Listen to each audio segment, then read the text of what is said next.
ప్రియమైన బిడ్డలారా, ప్రభువైన యేసుక్రీస్తు వారి నామములో మీ అందరికీ నా హృదయపూర్వకమైన వందనాలు చెల్లిస్తున్నాను. మరి ప్రతిరోజు ఇదే సమయానికి ఇదే ఛానల్లో తప్పనిసరిగా దేవుని వాక్యాన్ని ఆలకించండి.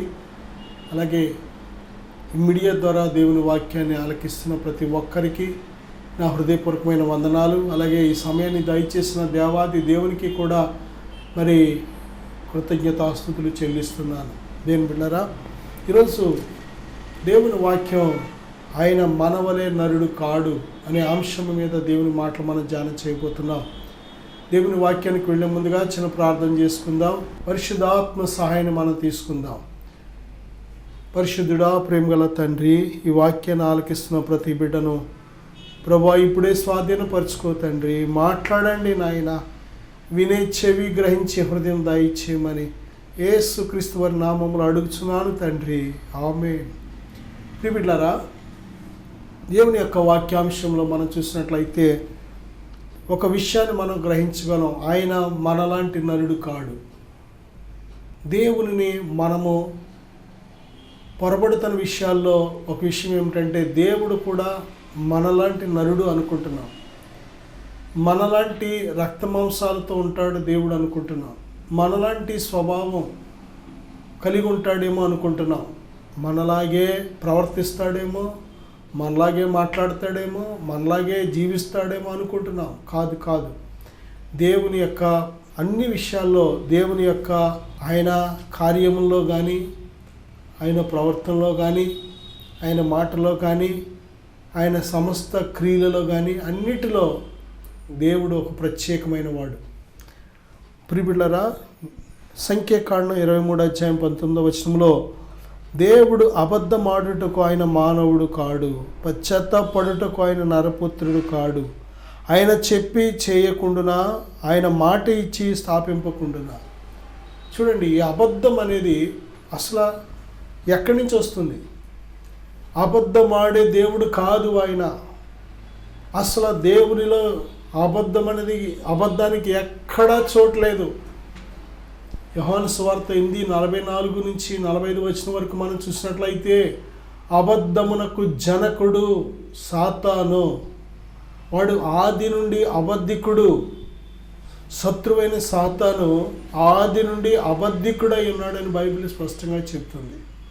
దేవుడు అబద్ధమాడే దేవుడు కాదు. మనం ఈరోజు మంచినీళ్ళు తాగినట్టు అబద్ధాలు ఆడేవాడు జనం. మంచినీళ్ళు తాగుతున్నట్టే అబద్ధం ఆడడంలో అసలు ఎటువంటి భయం కానీ, అయ్యో అబద్ధం ఆడుతున్నాం, దేవుడికి లెక్క చెప్పాలేమో, అబద్ధం ఆడుతున్నాం, ఎక్కడో చోట దీనివల్ల నష్టం కలుగుతుందేమో అనే భయం అనేది లేదు. మనుషులు అబద్ధం ఆడే బ్రతుకుతున్నారు. అబద్ధాలు ఆడకపోతే బ్రతకలేరు అన్నట్టుగా ఉన్నారు.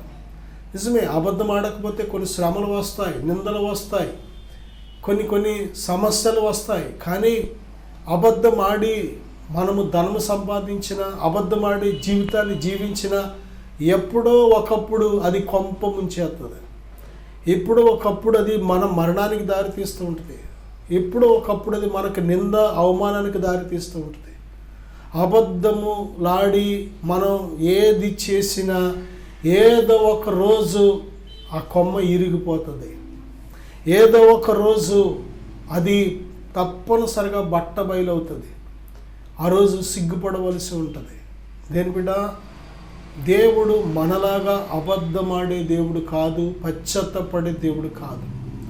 ఆయనకున్న గొప్ప లక్షణం ఏంటంటే, ఆయన అవునంటే అవును, కాదంటే కాదు, అంతే.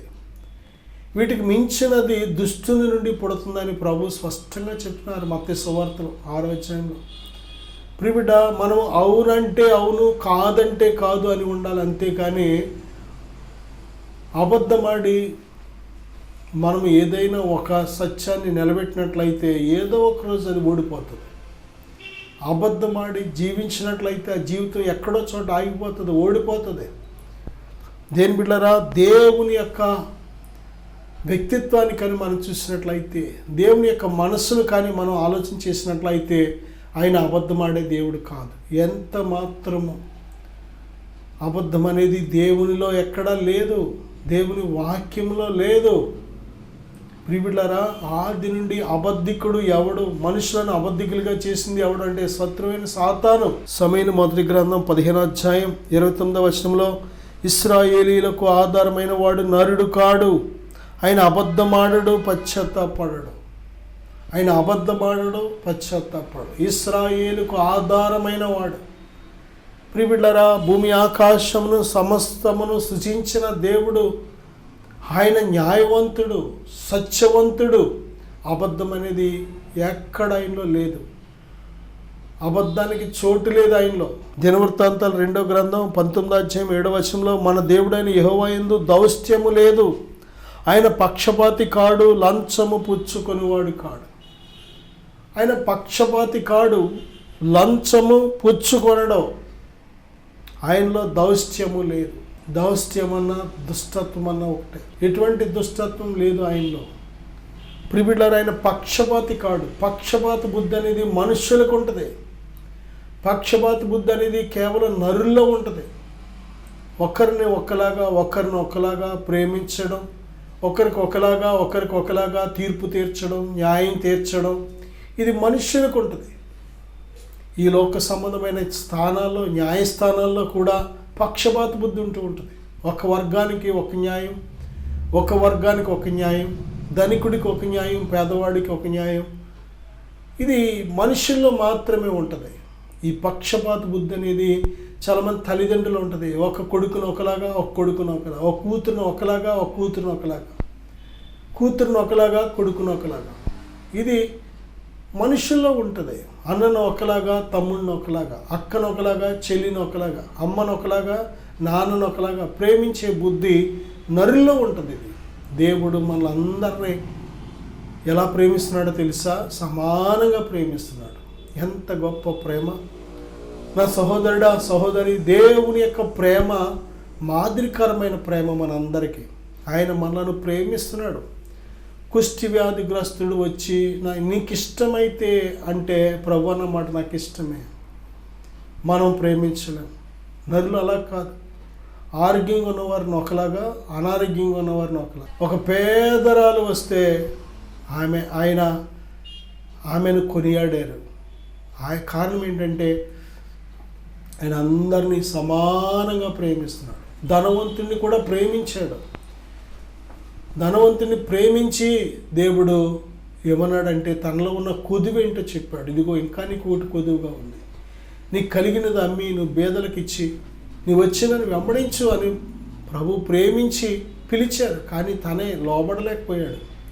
తన ధనాన్ని బట్టి అభ్యంతరపరచబడ్డాడు. కానీ ప్రభు మాత్రం పేదలను ఎలా ప్రేమించారో ధనికులను ఎలా ప్రేమించారు, పురుషుని ఎలా ప్రేమించారో స్త్రీని ఎలా ప్రేమించారు. స్త్రీని ఎక్కడా తక్కువ చేయలేదు. ప్రియులారా, ఆయన ఎంత చక్కగా, ఆయన పిలిచిన పిలుపు కూడా ఎంత గౌరవంగా, మర్యాదగా అమ్మా అని పిలిచారు. ఆయన మనుషులను పక్షపాతం లేకుండా ప్రేమిస్తున్నాడు. ఆయనలో అబద్ధం లేదు, ఆయన పక్షపాతం లేదు, ఆయనలో దౌష్ట్యం లేదు. ఆయన లంచం పుచ్చుకునే దేవుడు కాదు. దేవుని బిడ్డ, చాలాసార్లు మనుషులు అనుకుంటూ ఉంటారు, లంచం అనేది మనుషులకున్న బుద్ధి. సాతాను చేత ప్రేరేపించబడి మనుషులు ఇటువంటి దుర్గుణాలకి లోనవుతూ ఉంటారు. కానీ దేవుని ఆత్మ కలిగిన వాడు లంచం పుచ్చుకోడు. యోబు గ్రంథం 9వ అధ్యాయం 32 నుంచి 33వ వచనం వరకు చూస్తే, ఆయన నా వలె నరుడు కాడు, నేను ఆయనతో వ్యాజ్యమాడజాలను, మేము కలిసి న్యాయ విమర్శకు పోలేము, మా ఇద్దరి మీద చెయ్యి ఉంచదగిన మధ్యవర్తి మాకు లేడు. దేవునితో పాటు నువ్వు వాదించడానికి, దేవునితో పాటు నువ్వు కూడా దేవునికి విరోధంగా రకరకాలుగా వ్యాజ్యమాడడానికే చాలాసార్లు రెడీ అయిపోతూ ఉంటాం. చాలా ప్రమాదం. ప్రియులారా, ఆయన మనలాగా మనతో పోరాడే దేవుడు కాదు, యుద్ధం చేసే దేవుడు కాదు. కీర్తన గ్రంథం 103వ అధ్యాయం 9వ వచనం మనం చూస్తే, ఆయన ఎల్లప్పుడూ వ్యాజ్యమాడువాడు కాడు, ఆయన నిత్యము కోపించువాడు కాడు. యెషయా గ్రంథం 57వ అధ్యాయం 16వ వచనం, ఇర్మియా గ్రంథం 3:12లో చూస్తే, నిత్యము పోరాడువాడు కాడు ఆయన. ఎల్లప్పుడూ వ్యాజ్యమాడువాడు కాడు, ఎల్లప్పుడూ నిత్యము కోపించువాడు కాడు. అలా చేస్తే మన ఆత్మ క్షీణించిపోతుందని దేవునికి తెలుసు. దేవుడు ఎల్లప్పుడూ కోపించడు, ఎల్లప్పుడూ నీతో పోరాడడం. ప్రియబిడ్డలారా, ఆయన 1 మారు పలుకుతాడు, 2 మార్లు పలుకుతాడు, మ్యాక్సిమం 3 మార్లు పలుకుతాడు. ఆయన స్వరం మనమే కనిపెట్టాం, ఆయన స్వరం మనమే వినం. యోబు గ్రంథం 33వ అధ్యాయం మనం చూస్తే ఆయన మాట్లాడుతున్నప్పుడు మనం గ్రహించకే. ఆయన తప్పనిసరిగా అనేక సార్లు మనతో మాట్లాడుతున్నాడు, కానీ మనమే ఆయన గద్దిస్తున్నాడు. కానీ ఆయన మనకు కావలసిన కొన్నిసార్లు మనం చెడిపోకుండా పడిపోకుండా హెచ్చరికలు జారీ చేస్తున్నాడు, కానీ మనం గ్రహించట్లేదు. ఆయన ఇచ్చిన దర్శనాల ద్వారా గద్దిస్తున్నాడు, కళల ద్వారా గద్దిస్తున్నాడు, వాక్యం ద్వారా గద్దిస్తున్నాడు, పరిస్థితుల ద్వారా గద్దిస్తున్నాడు, కానీ మనమే గ్రహించట్లేదు. ఆయన మనలాంటి నరుడు కాడు. అత్తవాను ఇంట్లో చూసారా, చాలామంది సణుగుతూ ఉంటారు. చాలామంది ప్రతిరోజు కూడా తిట్టుకుంటూ సణుగుతూ దెబ్బలాడుతూ పోట్లాడుతూ ఇలా ఎందుకు చేసావు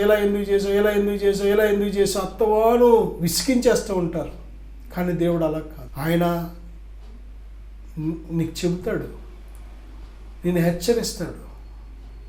నువ్వు లోబడకపోతే ఇక నేను విడిచిపెట్టేస్తాడు. ఇక నువ్వు లోబడకపోతే, ఆయనకి లోబడకపోతే విడిచిపెట్టేస్తాడు, అంతే. నిత్యము పోరాడే దేవుడు కాదు, నిత్యము నీతో దెబ్బలాడే దేవుడు కాదు.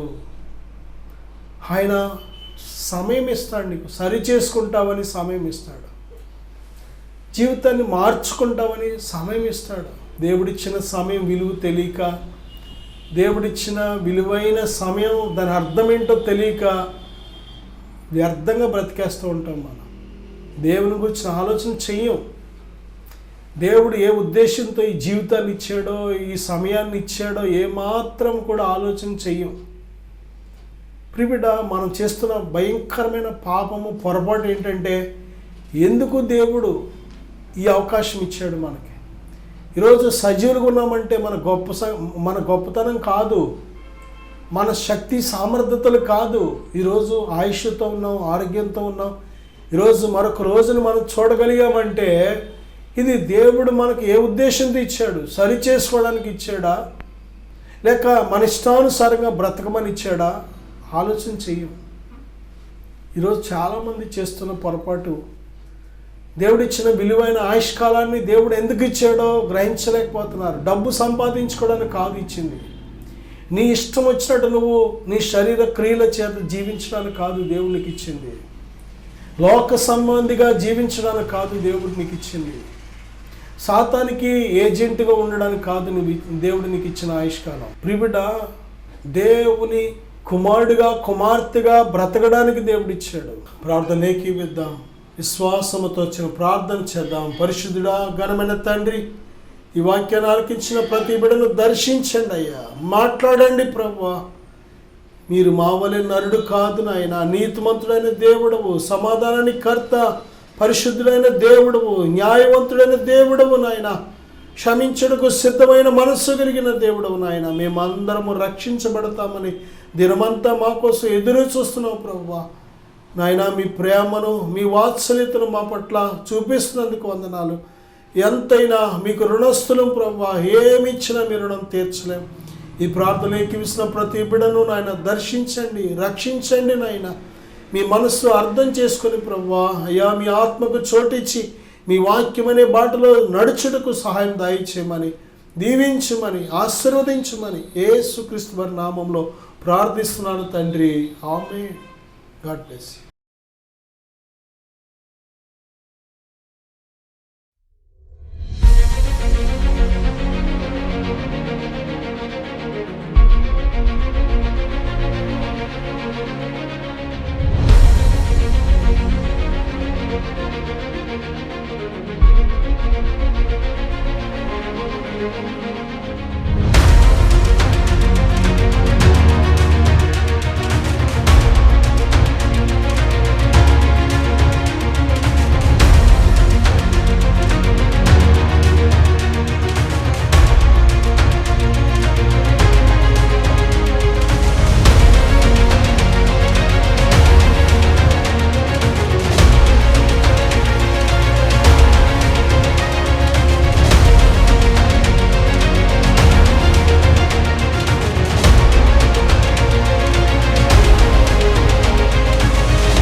mighty name of Jesus Christ.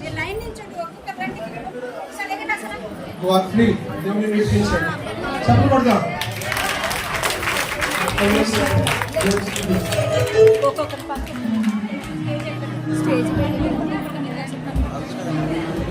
దేవుడు పెట్ట మీ అందరికీ వందనాలండి.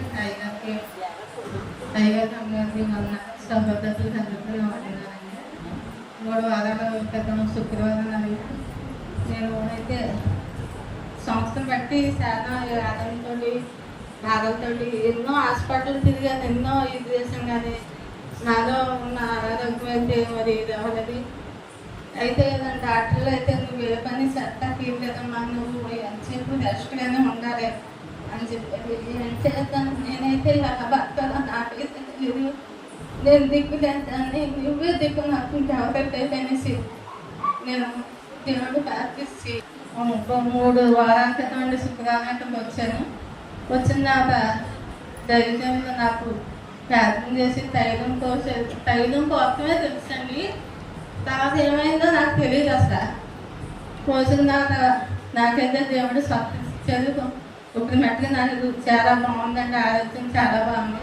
కానీ కొద్దిగా నాకు ముందు నేర్చుకోం దడగా ఉంటుంది, అది కూడా తగ్గేలాగా అందరూ మీ అనేది నా ప్రార్థనలో పెట్టమని అడుగుతున్నాను. ఈ చిన్న సాక్షిని దేవుడు తెలుసు.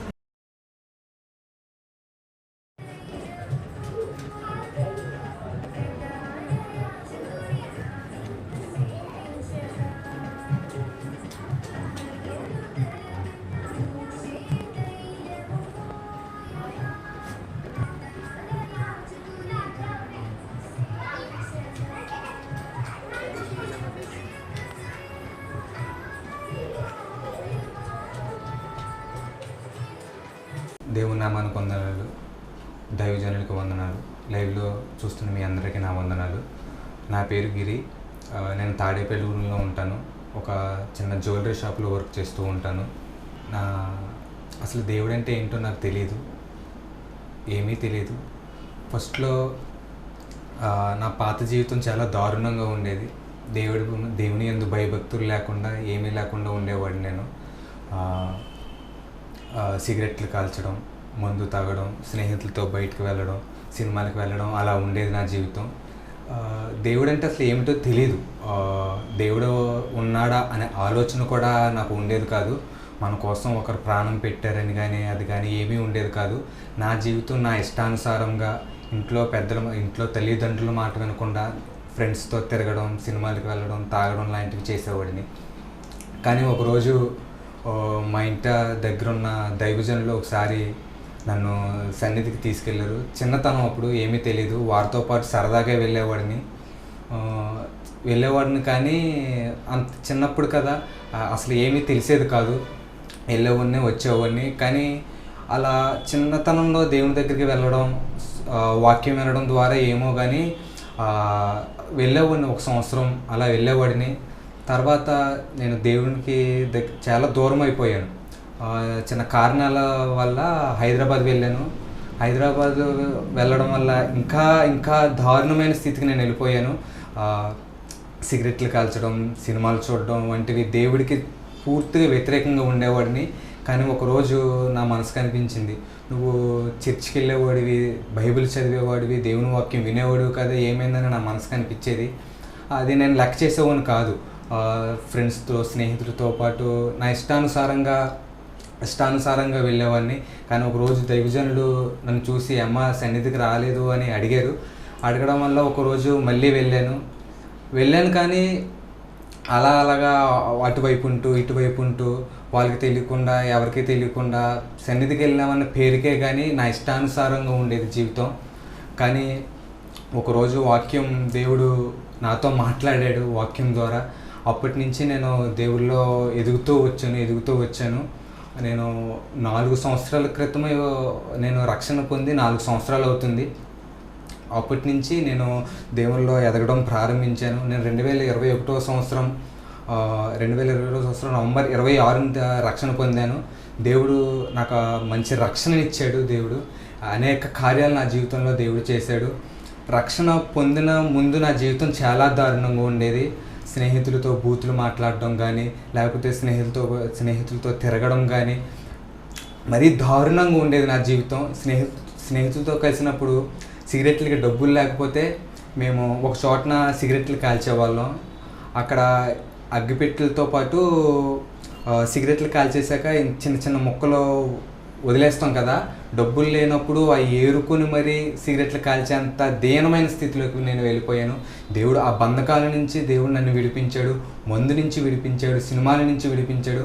అలా వాక్యం వింటూ నవంబర్ 26, 2021 సంవత్సరంలో నేను రక్షణ పొందిన కానించి దినదినము నా స్థితి, నా ఆత్మీయ స్థితి పెరగడం ప్రారంభించింది. అలాగే ఒకసారి మా సన్నిధిలోనే దైవజనులు ఎన్ఎన్టీ వాటర్ ప్రార్థన చేయడం ప్రారంభించారు. నేను అది విన్నాను. అక్కడ స్వస్థత జరుగుతుందంట అని నేను విన్నాను. ఆ రోజు నేను ఎన్ఎన్టీ వాటర్ ప్రార్థన చేసే రోజు నేను వెళ్ళిన రోజు నాకు ఇప్పటికీ ఇంకా నా మనసులో ఉంది. దేవుడు ఆయన ఆత్మతో నింపడం నేను ఇప్పటికీ గుర్తుంచుకున్నాను. అది మొదటిసారిగా నా జీవితంలో జరగడం వలన నేను ఇప్పటికీ నా మనసులో ఉండిపోయింది. దైవజనులు అలా చెయ్యి మీద పెట్టి ప్రార్థన చేస్తున్నప్పుడు నేను కళ్ళు మూసుకున్నాను. ఇది నా మొదట దేవుడు నన్ను తాకిన స్థితి ఇప్పటికీ నా మనసులో ఉంది.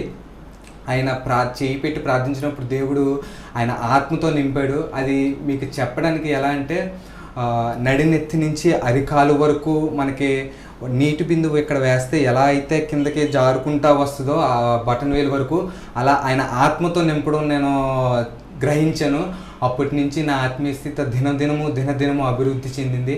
అలాగే 2 సార్లు అనెంటింగ్ వాటర్తో నన్ను ప్రార్థన చేశారు. మొదటిసారిగా అలా అభిషేకంతో నింపేడు దేవుడు. రెండవసారి ప్రార్థన చేస్తున్నప్పుడు మన చీకటి గదిలో ఉన్నట్టుండి స్విచ్ చేస్తే ఒకేసారి వెలుగు ఎలా వస్తుందో అలా నా కనులకు అలా అనిపించింది. చుట్టూరు చీకటి, ఒక్కసారిగా మన చీకటి గదిలో పెట్టేసి ఎలాగైతే స్విచ్ ఆన్ చేస్తామో లైటు, ఎలాగైతే ఒకేసారి వెలుగు వస్తుందో అలా వెలుగు వస్తుంది. ఆ 2 సార్లు ఎనైటింగ్ వాటర్ ద్వారా నేను దేవుళ్ళో ఆయన నాతో ఉండడం గ్రహించాను. అప్పుడు లైవ్లో చూస్తున్న మీ అందరికీ నా వందనాలు.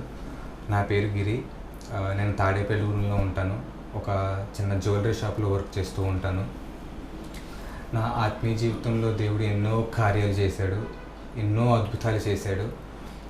నేను దేవుళ్ళలోకి వచ్చిన తర్వాత మామూలుగా నేను రక్షణ పొందినప్పుడు నా బంధువులు అందరూ నన్ను దూరం చేశారు, నా స్నేహితులు అందరూ నన్ను దూరం చేశారు.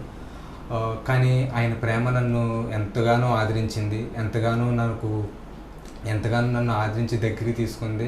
ఎంతోమంది ఎందుకురా అలా చేస్తున్నావు, ఇలా చేస్తున్నావు అని ఎంతోమంది నన్ను నలుగురిలో అడిగారు, ఇంటికి పిలిచి కౌన్సిలింగ్ ఇచ్చారు. ఎంతోమంది ఎన్నో విధాలుగా ఇబ్బంది పెట్టారు, అందరూ దూరం చేయడం. కానీ అప్పుడు నేను ఎంతో బాధపడ్డాను. కానీ దేవుడు నన్ను ఎంతగానో ఆదరించాడు. ఆయన నా మనసు ఎంతో తేలికపరిచాడు. అనేకమైన సార్లు ఒక్కొక్కసారి కొంతమంది మనుషులు దూరం చేస్తున్నప్పుడు కూడా ఎంతో బాధపడేవాడిని. కానీ ఆయన చూపించిన ప్రేమ ముందు నాకు ఏమేమి సరిపోలేదనిపించింది. కానీ దేవుడు నా జీవితంలో ఎన్నో కార్యాలు చేశాడు, ఎన్నో అద్భుతాలు చేశాడు.